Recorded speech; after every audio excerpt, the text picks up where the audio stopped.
Hello students, TR solution YouTube চ্যানেলে তোমাদের প্রত্যেকে স্বাগত জানাই। আশা করি তোমরা প্রত্যেকে ভালো আছো এবং তোমরা ইতিমধ্যে জেনে গেছো যে তোমাদের 3রা নভেম্বর থেকে কিন্তু অনলাইন ফর্ম ফিল আপ শুরু হচ্ছে গ্রুপ সি এবং গ্রুপ ডি পরীক্ষার জন্য। এবং জানুয়ারি মাস নাগাদ কিন্তু পরীক্ষা হতে পারে, তো সময় কিন্তু বেশি নেই।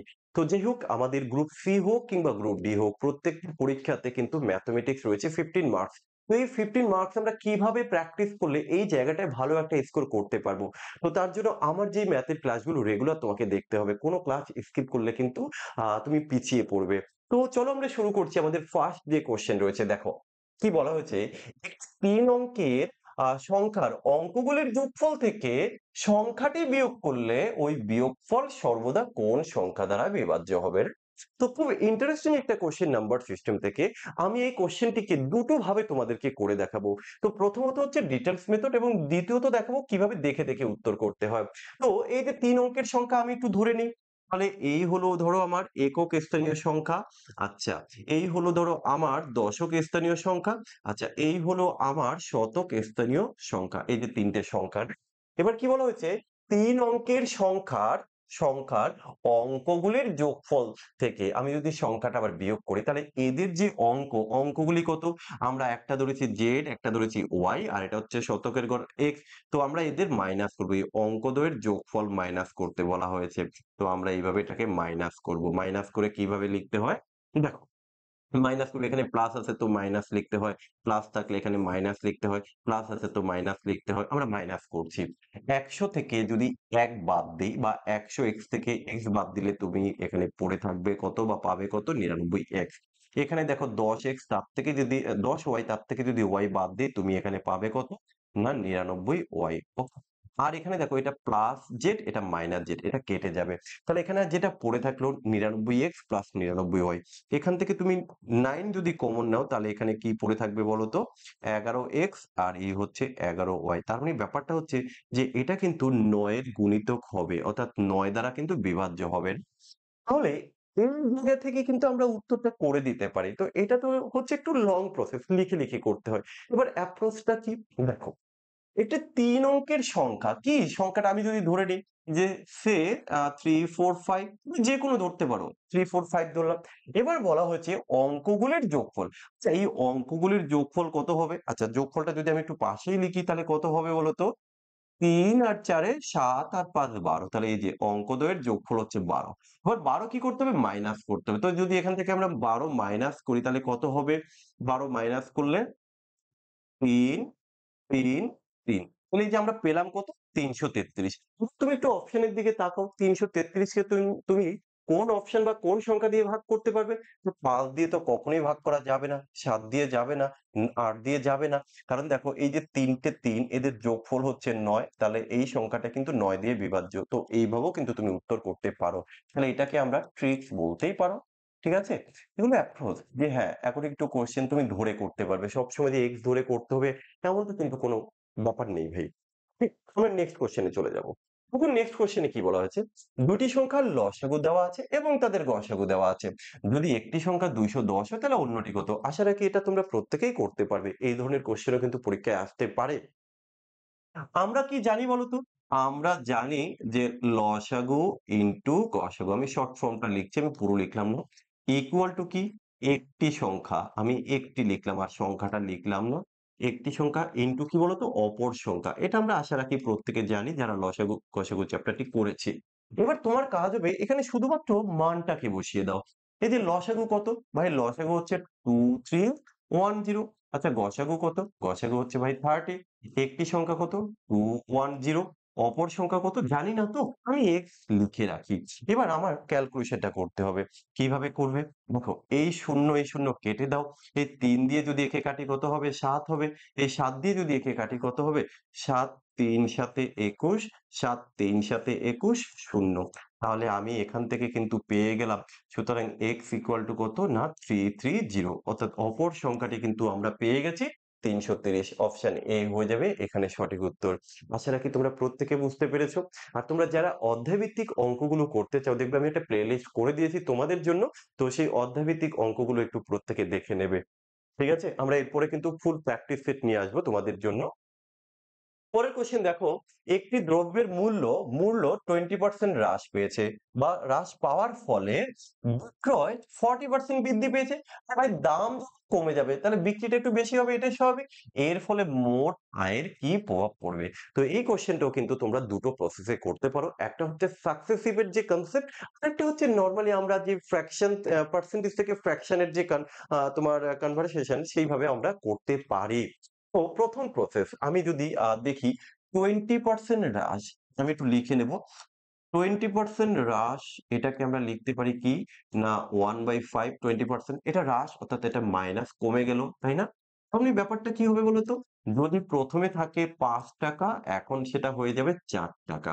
এবার আবার কি বিক্রয় 40% বৃদ্ধি পেয়েছে। এই যে 40% ইকুয়াল টু তুমি কি বলবে?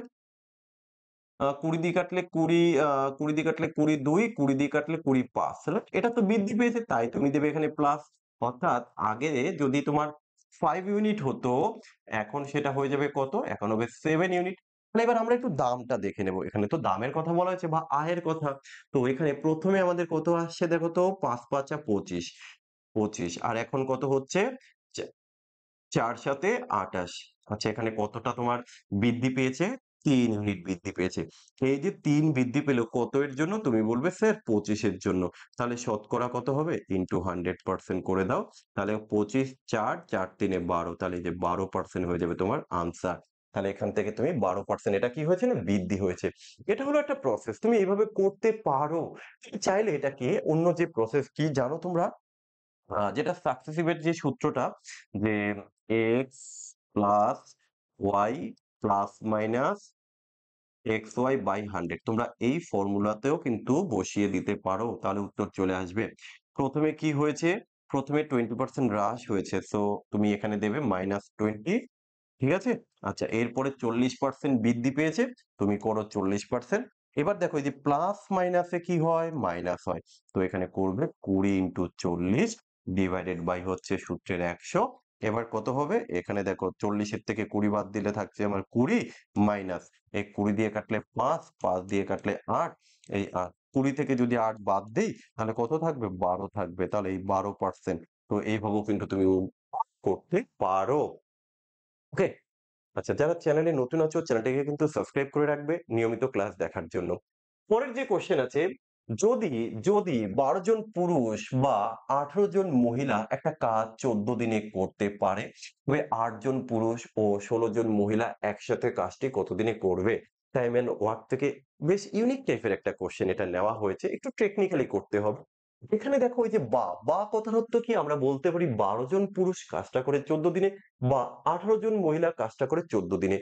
আমি একটা কাজ করব যে প্রথমেই পুরুষ ইকুয়াল টু মহিলার রেশিওটা বের করব। তাহলে এখান থেকে লিখতে পারি ১২ জন ম্যান ইকুয়াল টু হচ্ছে ১৮ জন মহিলা। তাহলে একজন ম্যান ইকুয়াল টু কত হবে? এই ১৮ ডিভাইডেড বাই ১২ ইকুয়াল টু হচ্ছে 1.5, 1.5, আচ্ছা 1 পয়েন্টে রাখবো না। আমরা ফ্র্যাকশনে রাখি। ৬ দিয়ে দিলে ৬ ৩, ৬ দিয়ে দিলে ২, তাহলে এত ওমেন। তাহলে এখানে কিন্তু আমরা একটা ইকুয়েশন পেলাম। একজন ম্যান ইকুয়াল টু হচ্ছে কত? ১.৫ জন বাই 3/2 ওমেন। তুমি যেকোনো একটা ধরে করো, তুমি যেকোনো একটা ধরে করো। যেমন আমি লিখতে পারি যে ১৮ জন মহিলা কাজটি করে হচ্ছে ১৪ দিনে। তো এখানে আমরা ঐকিক নিয়মের যে সূত্রটি আছে সেই সূত্রটা কিন্তু এখানে এপ্লাই করতে পারি। কি সেই সূত্র? তোমরা জানো যে M1 D1 equal to M2 D2 হয় ঐকিক নিয়মের অঙ্কের ক্ষেত্রে না। M কি? ম্যান, লোক সংখ্যা। প্রথমে D হচ্ছে ডে বা দিন সংখ্যা। তাহলে এখানে একটা জিনিস তোমরা দেখলে যে ম্যান আর ডে কিন্তু গুণ আকারে হয়। সো এখানে প্রথমে ১৮ জন মহিলা ১৪ দিনে। তুমি তো লিখতেই পারো যে ১৮ জন কাজটা করে ১৪ দিনে। আচ্ছা, ইকুয়াল টু। এবার এখানে জানতে চেয়েছে ৮ জন পুরুষ ও ১৬ জন মহিলা। তাহলে দেখো এই ৮ জন পুরুষকে আমি মহিলাতে কনভার্ট করব। আমি মহিলা ধরে অঙ্কটা করতে চাইছি। মানে একজন পুরুষ ইকুয়াল টু যদি হয় 3/2 ওমেন, ঠিক আছে? দেন তুমি বলো তো ৮ জন ম্যান ইকুয়াল টু কত হবে? তুমি বললে স্যার কিচ্ছুই হবে না, যে ৩/২ ইনটু ৮ করে দিন। তাহলে কত হবে? তাহলে হবে ২ ৪ ১২, তাহলে ১২ জন ওমেন। তাহলে এখানে হচ্ছে ১২ জন ওমেন, আরো আছে ১৬ জন ওমেন। তাহলে আমি এখানে একটু তোমাদের জন্য লিখি। টোটাল ওমেন কত হবে? এই ১২ প্লাস ১৬, ২৮। তাহলে এবার আমি এখানে লিখতে পারি তাহলে ২৮ জন কতদিনে করবে আমরা জানি না। তাহলে এবার ক্যালকুলেশন করব কিভাবে দেখো। এই ১৪ দিয়ে কাটলে ২ হয়, ২ দিয়ে কাটলে ৯ হয়। তাহলে এখান থেকে আমরা বলতে পারি D2 ইকুয়াল টু হচ্ছে 9। সো এখান থেকে তুমি 9 ডেজ উত্তর করতে পারো। বলো প্রত্যেকে বুঝতে পেরেছো কিনা? যদি কারো কোথাও কোনো রকম ডাউট থাকে তোমরা কমেন্ট করে জানাতে ভুলবে না। আরেকটা বিষয় একটু বলে রাখি, এই যে কোয়েশ্চেন গুলো করাচ্ছি এটা শুধুমাত্র যে গ্রুপ সি, গ্রুপ ডি এর জন্য এটা নয়। কারণ এখানে কোথাও লেখা নেই এটা গ্রুপ সি এর অঙ্ক বা গ্রুপ ডি এর অঙ্ক। এটা আপকামিং সমস্ত পরীক্ষার জন্যই কিন্তু তোমরা করতে পারো। Next question. কি বলা হয়েছে দেখো, একটা মোটর বোর্ড স্রোতের অনুকূলে একটা নির্দিষ্ট দূরত্ব ৩ ঘন্টায় এবং প্রতিকূলে ওই দূরত্ব ৩.৫ ঘন্টায় অতিক্রম করে। যদি স্রোতের গতিবেগ ১.৫ কিলোমিটার পার ঘন্টা হয় তবে স্থির জলে মোটর বোটের গতিবেগ কত হবে? এটা আমরা কি করে বের করব? আচ্ছা চলো প্রথমে আমি এই কোশ্চেনটাকে একটু ডিটেলসে করানোর চেষ্টা করি। আমরা যে ফরম্যাটটা জানি, বোর্ড, স্ট্রিম, আপ স্ট্রিম, এটা হচ্ছে ডাউন স্ট্রিম। আচ্ছা, এই যে এই ফরম্যাটটা যে আমরা জানি, এবার এখানটায় দেখো আমি যদি মানগুলো বসাই, আমরা এখানে জানি যে কোথায় আছে অনুকূলে। অনুকূলে কত লাগছে? ৩ ঘন্টা সময় লাগছে। তাহলে এখানে আমি ঘন্টার জায়গায়, যেহেতু এখানে তো গতিবেগ লিখতে হয় কিন্তু যেহেতু ঘন্টা আছে আমি 3 আওয়ার্স লিখলাম। আর প্রতিকূলে কত আছে? ৩.৫ ঘন্টা লাগে, ৩.৫ ঘন্টা লাগে। আচ্ছা স্রোতের বেগ কত? স্রোতের বেগ হচ্ছে ১.৫ কিলোমিটার। নৌকার কত তুমি জানো না, তাই আমি x ধরলাম। তোমরা একটা বিষয় কিন্তু জানো, কি বলতো? যে বোর্ড আর স্ট্রিম দেওয়া থাকলে হাফ স্ট্রিমটা কি করে বের করতে হয়? এক্স মাইনাস 1/5 হয়। আর ডাউনের ক্ষেত্রে এক্স প্লাস 1.5 হয়। এটা তোমরা প্রত্যেকে জানো। তো সেই সাথে আরেকটা বিষয় বলে রাখি, এখানে দূরত্বটা যেহেতু একই, তো দূরত্ব যেহেতু একই আমরা দূরত্ব ইকুয়াল টু কি জানি? আমরা দূরত্ব ইকুয়াল টু জানি স্পিড ইনটু টাইম। এটা আমরা প্রত্যেকে জানি। স্পিড ইনটু টাইম আমরা প্রত্যেকে জানি। তাহলে আমি এখানটায় যদি এটা করি দেখো তো, যে স্পিড ইনটু টাইম, আবার এটা হচ্ছে স্পিড ইনটু টাইম, তাই না? তবেই না দূরত্ব, এই দূরত্ব ইকুয়াল যে স্পিড। প্রথম ক্ষেত্রে স্পিড কত ছিল? আমরা এটাকে লিখে দেব। দেখো এখানে কত লিখবে তুমি? যার যার নিচে যা আছে বসিয়ে দাও। এটাকে তুমি লিখবে 3.5, তাই তো? এটা হচ্ছে তোমার সরি, গতিবেগ তো এটা না। গতিবেগ কত? এক্স। X minus 1.5। আচ্ছা টাইম কত? টাইমটা লাগছে আমার 3.5। ওকে। আর দ্বিতীয় ক্ষেত্রে এখানে গতিবেগ কত? এক্স প্লাস হচ্ছে 1.5। আচ্ছা টাইমটা কত? টাইমটা হচ্ছে 3 আওয়ার্স। এখান থেকে আশা করি তোমরা ক্যালকুলেশন করে এক্স এর ভ্যালুটা বের করতে পারবে। চলো আমিই বের করে দিই না হলে। এটা কত হবে? 3.5 এক্স, ওকে, মাইনাস ৩৫ ইন্টু ১৫ কত হবে বলো তো? ৩৫। ৫ ৫ ২৫ এর ৫, হাতে আছে ২, ৩ ৫ ১৫, ২০, ২০ ২২ এর ২, হাতে আছে ২, ৩ ওকে ৩ আর ২ ৫, ৫২৫। আচ্ছা ইকুয়াল টু কত করবে? 3x প্লাস হচ্ছে ৩ ১৫ ৪৫। আমরা x টাকে যদি লেফট সাইডে নিয়ে আসি তাহলে কি ঘটবে বলো তো? x তাহলে 0.5x দেখা যাচ্ছে তো? হ্যাঁ 0.5x ইকুয়াল টু কি হবে? ৫২৫ আমাদের ডান দিকে চলে যাবে। তাই তো? ও এখানে তো দশমিক দিতে হবে আমাকে। ২ ঘর এই যে 5.25 হবে। রাইট? 5.25। তাহলে এখানে হচ্ছে ৫ আর ৪ এ হচ্ছে ৯, ৯ পয়েন্ট হচ্ছে 75। সো এখান থেকে আমরা x এর মান কত আসবে? ৫ ৯, ৯, ৫, ৫ ওকে ৫, ৫ ১৯ এ ৯৫, ৫ ৫ ২৫, তাহলে ১৯.৫। ১৯.৫ কি আছে? ইয়েস আছে। তোমরা এইভাবে করতে পারো। তো এটা হচ্ছে ডিটেইলস মেথড। এবার তুমি আরেকটা মেথড এখানে এপ্লাই করতে পারো। কি সেটা? এই জায়গাটা দেখো আমরা নরমালি তো এগুলো গতিবেগ লিখি, এখানে হচ্ছে কি দেওয়া আছে? এখানে দেওয়া হচ্ছে সময়। তাহলে এই যে এদের মধ্যে যে সময়ের ডিফারেন্স কত? না 0.5 আওয়ার্স। তাহলে আমি বলতে পারি এই 0.5 আওয়ার্স এর জন্য এখানে গতিবেগটা তার কত হচ্ছে? না 1.5 কিলোমিটার পার আওয়ার হচ্ছে। ভালো করে বুঝবে ট্রিক্স। বাট এবার এটা কি ডিফারেন্স করলাম? কারণ স্ট্রিমের ক্ষেত্রে ডিফারেন্স করতে হবে, বাট বোর্ডের ক্ষেত্রে তো প্লাস করতে হয়। তখন কত হয়ে যাবে? তখন বলে ৩, এই দুটো যোগ করতে হবে। তাহলে ৩ এ ৩ এ ওফ! ৩ এ ৩ এ ৬, ৬.৫ ঘন্টা। তাহলে তুমি এখানটায় এইভাবে করে দাও। ৬.৫ এর জন্য কত হবে? তা এটার সাথে কত গুণ করেছো? এটার সাথে তুমি ৩ গুণ করেছো। এটার সাথে তুমি কত গুণ করবে? ৩, ৩ ৫ ১৫ এর ৫, ৩ ৬ ১৮, একে ১৯। এই যে দেখো কত শর্টে আমরা করে দিলাম। এই ক্ষেত্রে কিন্তু আর এগুলো আমার করার দরকারই নেই। এই পার্টটা টোটালি আমার কিন্তু করতে হলো না। তাহলে আমরা শুধুমাত্র এইটুকু জাস্ট এইটুকু লেখার দরকার নেই। তাহলে ট্রিক্স কি বলল? ৩.৫ মাইনাস ৩ কত থাকলো? 0.5 0.5 ইকুয়াল টু ১.৫ দেন এই দুটো প্লাস করো ৬.৫ ৬.৫ ইকুয়াল টু কত? ১৯.৫ জাস্ট কমপ্লিট। ওকে? তাহলে আমরা উত্তর তো ঠিক করে দিয়েছি। আশা রাখি প্রত্যেকে তোমরা বুঝতে পেরেছো। দেখো আমি প্রত্যেকটা কোয়েশ্চেন এর চেষ্টা করছি লং প্রসেস তার সাথে, সাথে শর্ট প্রসেস। তবে তোমাদের একটাই কথা বলব, যদি তোমাদের মনে হয় যে না আমার ক্লাসগুলো তোমাদের ভালো লাগে এবং তোমরা নিয়মিত আমার এরকম অঙ্কের শর্ট ট্রিকস চাও, ঠিক আছে? বাছাই করা কোয়েশ্চেন, তাহলে প্রত্যেককে একটাই কথা বলব, কমেন্ট করে তোমরা জানাবে তোমার কেমন লাগছে। আর দ্বিতীয় কথা ভাই ক্লাসটিকে প্রচুর পরিমাণে শেয়ার করো। তোমরা দেখতেই পাচ্ছ আমরা এখন রেগুলার তোমাদের জন্য ক্লাস নিয়ে আসি। শুধু ম্যাথ নয়, তার পাশাপাশি কিন্তু বাকি সাবজেক্ট গুলোরও ক্লাস রয়েছে। ইংলিশে তো ২ টো করে শুধু লাইভই চলে ১১টা আর ৩টা থেকে। তো তোমরা কেন সেটা দেখছো না? একটু সাথে থাকো, পাশে থাকো। ঠিক আছে? দেন আমরা আছি অলওয়েজ তোমাদের সাথে। Next question.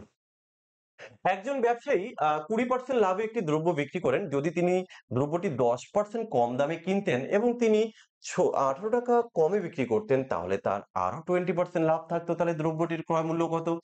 খুব সহজ এবং ইন্টারেস্টিং কোয়েশ্চেন, একদম ইউনিক কোয়েশ্চেন, মানে পরীক্ষায় আসা কোয়েশ্চেন। আর কি বলবো? আমি যদি ধরে নেই যে হ্যাঁ, কেনা দাম ৳১০০, কেনা দাম ৳১০০, আমি 20% লাভে বিক্রি করব। আচ্ছা, এই যে আমার বিক্রয় মূল্য কত টাকা আমি বিক্রি করব? 20% লাভ অর্থাৎ ৳১২০ আমি বিক্রি করব। Okay fine. ঠিক আছে? চলো দেখি তারপরে কি বলা হয়েছে। দ্রব্যটি যদি 10% কমে কিনতাম, তাহলে আগে কিনেছি আমি ৳১০০ দিয়ে। এখন 10% কম মানে আমি কত টাকায় কিনবো? আমি তো এখন ৳৯০ কিনবো। এই যে 10% কম, আর কম হলে আমি নিচের দিকে তীর মেরে দেই। জানো তো? এবং ৳১৮ কমে বিক্রি করতেন, তাহলে তিনি 20% লাভ করতেন। তাহলে এই ৳৯০ কিনেও তিনি 20% লাভ করবেন। তাহলে 20% লাভ, 20% লাভ। এটা কত পার্সেন্ট? এটাও 20% লাভ ছিল। তাহলে ৯ × ১২ কত? ১০৮। তাহলে তিনি ৳১০৮ য় বিক্রি করতেন। তাহলে এসপি আগের থেকে কত কমে গেছে? তুমি বললে স্যার এসপি তো এখানে কমে গেছে। কত টাকা? ৳১২। কিন্তু কোয়েশ্চেনে বলা হয়েছে সে নাকি ৳১৮ কমে বিক্রি করেছে। তাহলে ১২ ইকুয়াল টু হচ্ছে ১৮। ১ ইকুয়াল টু কত? 1.5 ১.৫ বাট এখানে চেয়েছে সিপি, আর সিপি কিন্তু ১০০। তাহলে এই ১০০ ইকুয়াল টু কত? ১ ইকুয়াল টু যদি ১.৫ হয় আর ১০০ ইকুয়াল টু হবে ১৫০। তো এই ১৫০ হয়ে যাবে তোমার এখানে আনসার। ওকে? এই যে ৳১৫০। বলো প্রত্যেকে বুঝতে পারছো কিনা? তো ভাই আমি আবারও রিপিট করছি, আমি কিন্তু কোন সূত্র দিয়ে অঙ্ক করাবো না। ঠিক আছে? পরের কোয়েশ্চেন দেখো। একজন ব্যাটসম্যান তার ১৭ তম ইনিংসে ৮৫ রান করায় তার রানের গড় ৩ বৃদ্ধি পেয়েছে। তার মানে ব্যাপারটা কি বলতো? ১৭ তম ইনিংসে তার ৩ বৃদ্ধি পেয়ে গেছে। তার মানে কি? আগে যে গড় মানে রান ছিল সেটা অনেক কম ছিল। তো কত জানি না। তবে ১৭ তম ইনিংসের পর তার রানের গড় কত? এবার অপশন গুলো একটু লক্ষ্য করো। সব কিন্তু তার এই যে রান করেছে তার থেকে অনেক ছোট, মানে কম। কম তো হবেই। কেন হবে জানো? কারণ ওই যে তিনি ১৭ তম, এই যে ১৭ তম ম্যাচ বা ইনিংস যখন খেলেছেন তিনি তখন 85 রান করেছেন। কিন্তু 85 রান করাতে তার গড় ৩ বৃদ্ধি পেয়েছে। গড় ৩ মানে কি? ওই যে প্রিভিয়াস যে ম্যাচ গুলো রয়েছে, প্রিভিয়াস কতগুলো ম্যাচ রয়েছে বলতো? প্রিভিয়াস হচ্ছে ১৬ টা ম্যাচ। তাহলে ওই প্রিভিয়াস এ তার ৩ করে কিন্তু বেড়ে গেল। তাহলে প্রিভিয়াস এ ৩ করে যদি বাড়ে, তাহলে আমি এখানে বলতে পারি ৩ ১৬ ৪৮। তাহলে প্রিভিয়াস এ ৪৮, ৩ ১৬ ৪৮ ওখানে আমার চলে যাবে। তাহলে এই ১৭ তম ইনিংসে তার এখন নতুন গড়টা কত হবে? এই ৮৫ রান তো ১৭ তম ইনিংসে করেছে। এখান থেকে ওই ৪৮ বাদ দাও। কারণ এগুলো ওই পেছনের ১৬ টা ম্যাচের গড়টাকে সমান করবে। মানে গড় আগে যা ছিল তার থেকে ৩ বাড়বে। তাহলে নতুন কত থাকছে দেখো। ৮ আছে ১৫ সমান ৭, হাতে ১ ৪ ৪ ৫ ৫ ৩ ৩৭ ৩৭, এই যে ৩৭, গল্প শেষ। এগুলো এক ধরে বা মোট করে করার দরকার নেই। নেক্সট কোয়েশ্চেন আমরা দেখব কি আছে। সোনার সাথে কি অনুপাতে মেশালে সোনার সাথে তামা কি অনুপাতে মেশালে মিশ্রণটি ক্রয় মূল্যে বিক্রি করলে 25% লাভ হবে? আশা রাখি এই কোয়েশ্চেন আমার করতে হবে না। এই কোয়েশ্চেন আমি অ্যালিগেশন যখন করিয়েছি সেখানে কিন্তু খুব সুন্দরভাবে বলে দিয়েছি। দেখে, দেখে উত্তর বলা যায়। তবে একটু কনসেপ্ট দিয়ে রাখি। আর বিষয় হচ্ছে মনে রাখবে যদি দুধের সাথে জল মেশানো হয় এটা কিন্তু ভাই স্বাভাবিক ঘটনা, রাইট? আর জলের কিন্তু কোনো দাম নেই। জলের পরিমাণটাই আমরা কাউন্ট করব অ্যালিগেশন এর চ্যাপ্টারের ক্ষেত্রে। তার মানে কি এটা স্বাভাবিক ঘটনা? তাহলে যে রেশিওটা পাবো সেটা স্বাভাবিক হয়ে যাবে। আর যদি বলা হয় যে জলের সাথে দুধ, এটা তো ভাই স্বাভাবিক ঘটনা নয়। তাহলে তখন কি করব? উত্তরটা আমরা উল্টে দিয়ে লিখতে হয়। এটাই।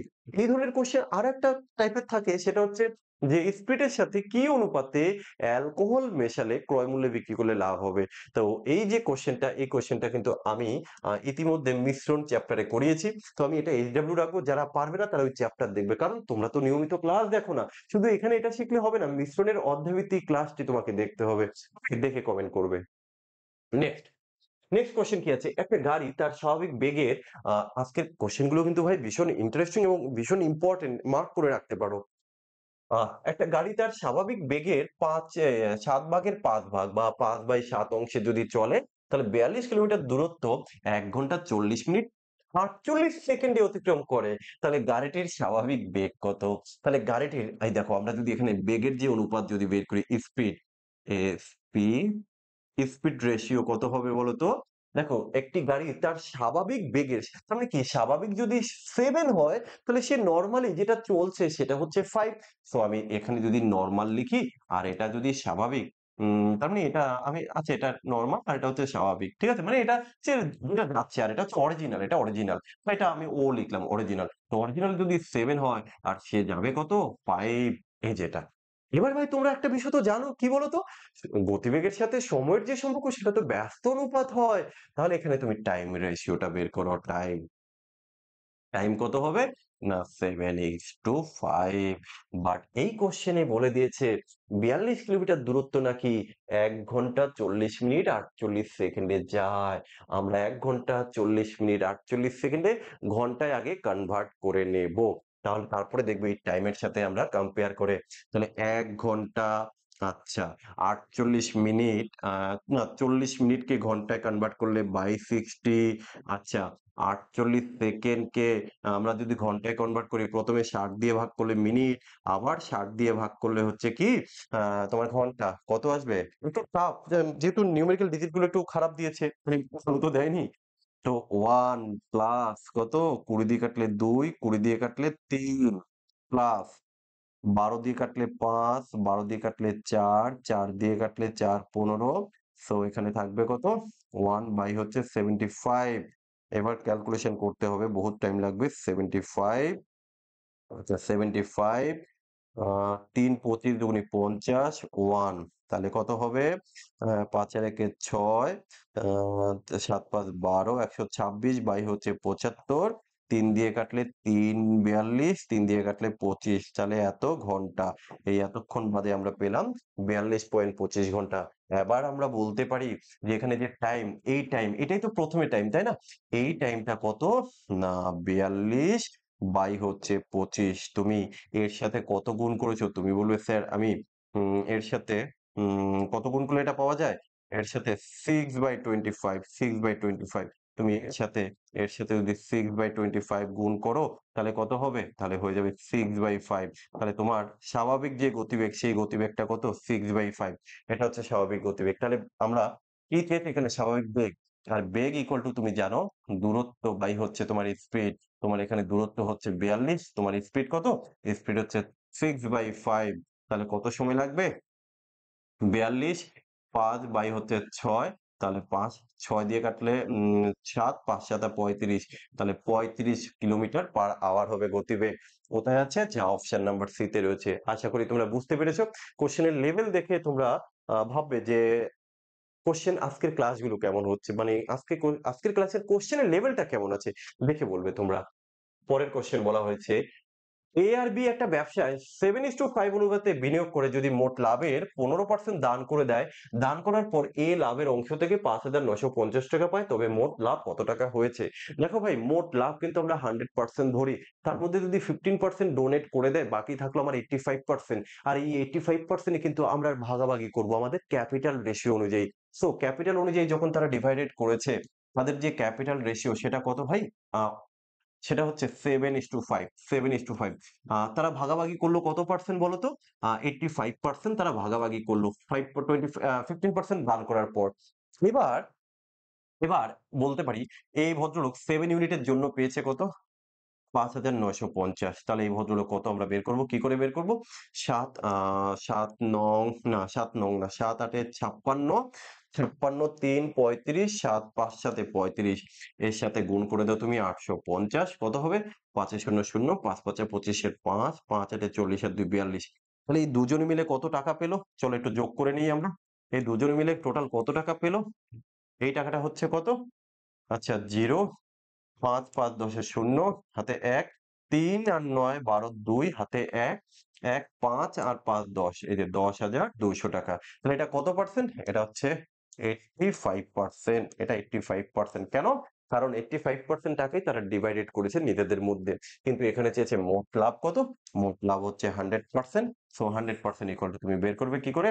১০,২০০ ইনটু হচ্ছে 100 ডিভাইডেড বাই হচ্ছে 85। ৫ দিয়ে কাটলে ৫ ১৭, ৫ দিয়ে কাটলে ৫ ২০, ১৭ দিয়ে কাটলে ৬ ০ ০, ৬ দুগুনি ১২, তাহলে হয়ে গেল ১২,০০০। এই যে ভাই ১২,০০০, option B is the right answer. So আশা রাখি তোমরা প্রত্যেকে বুঝতে পেরেছো। আমি প্রত্যেককে ভাই রিকোয়েস্ট করে বলছি, প্লিজ তোমরা চ্যানেলটিকে সাবস্ক্রাইব করে রাখো যারা নতুন আছো। আর যারা নিয়মিত আমাকে ফলো করছো তাদের একটু ছোট কাজ বলছি, সেটা হচ্ছে একটু জাস্ট শেয়ার বাটনে ক্লিক করে ফ্রেন্ড সার্কেলে একটু শেয়ার করে রাখো নিয়মিত ক্লাস পাওয়ার জন্য বা দেখার জন্য। চলো প্রত্যেকে সাথে থাকবে। নেক্সট ক্লাসে দেখা হচ্ছে। Tata bye bye.